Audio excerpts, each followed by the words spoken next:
Tell us where we are and tell us if you could just a little information about the facility here. Yeah, Pete, absolutely. We're at St. Peter's Church, which is hosting the Warming Hub this year in collaboration with Northumberland County and Transition House as the service provider. So we're in the space, and you can see, the setup that we've got behind us, some chairs, and for folks to come in and just relax on and get out of the cold and have a bite to eat. It's just started this week, but I mean, how's it been? It's been busy, Pete.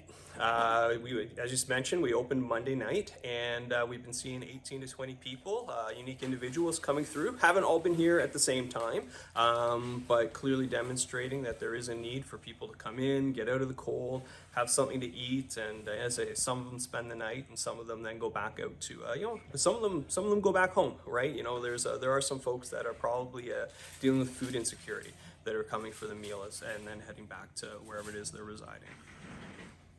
How many? And forgive me if I ask to repeat these. How many can be sitting here and just talk a little bit about how this is different? I believe, and correct me if I'm wrong, this isn't for sleeping. This is just for resting. Yeah, it's just coming in and resting. It's not for sleeping. Just coming in, getting out of the cold, we've got the blankets in case because once we get to the cold weather, to help people warm up. Have the recliners. We've got TV so they can watch some TV in the early evening, and just, as I say, just come in and just provide some respite from the elements. How does this differ for those that don't know, how does this differ from Transition House? Yeah, so Transition House is the service provider here. So the difference with the hub and the house is that at the house we're offering client services, right? So you're coming in as a resident at the house for a prolonged stay. We're working with you, trying to get everything in order for you in terms of personal items, ID, different things like that. Work with you towards finding, securing some permanent housing. Working with you towards employment, different things like that. So we're offering those services that are there. Whereas here at the Warming Hub, it's simply just to come in and get out of the element. So there's no client services in that regard. We are hoping to work with our partners and provide some wraparound services, some ways for individuals to interact with other partners in the neighborhood, and we'll be bringing that online in the coming weeks. And because I asked this previously,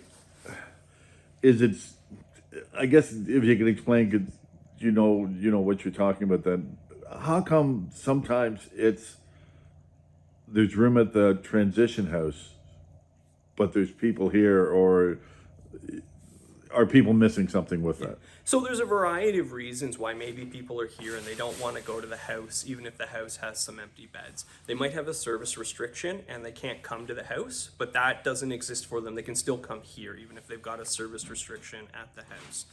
Some people just aren't comfortable with the space. Some people maybe regrettably in the past have had a negative experience with Transition House, and of course we always want to try and move forward with individuals and rectify that. So there's a variety of reasons why people might choose to come here rather than going to the house, right? Is it, and again, I don't know this, but I mean, if you go into Transition House, do you have to stay there the night, and here it's sort of a come and go? So here is sort of a come and go, whereas Transition House does have a curfew, right?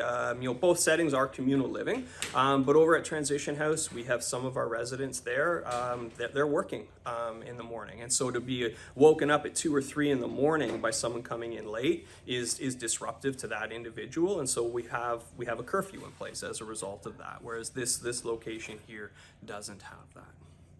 And did I ask how many people here? 17?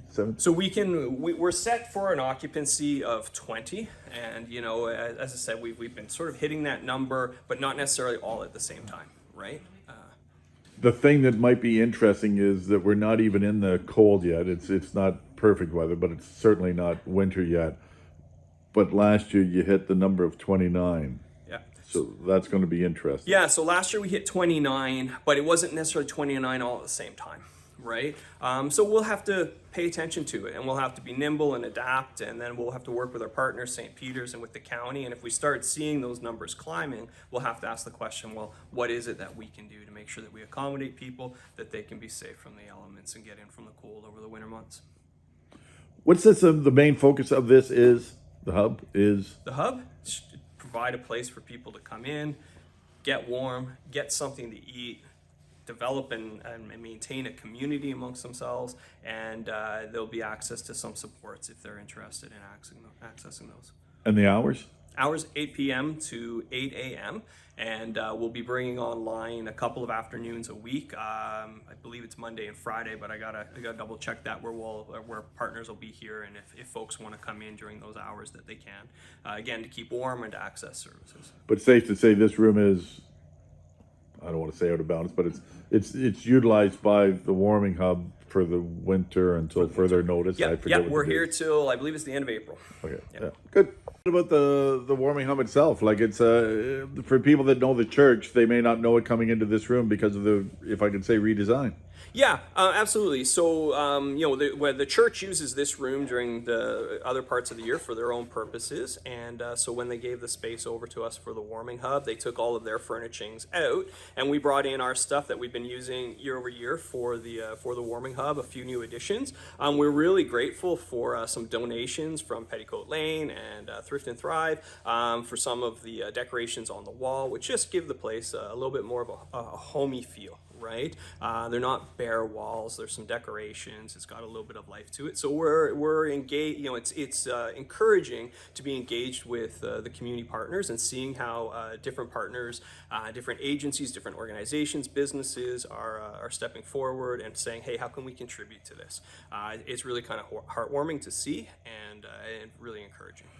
Chairs you've had for a while and just growing over the years. Chairs we've had, some have been damaged, they need to be replaced. A lot of the furniture, some of the furniture used to be in the police station lobby. Some of it was purchased for the first iteration of the warming room back in 2020 during COVID, and then a few new additions this year.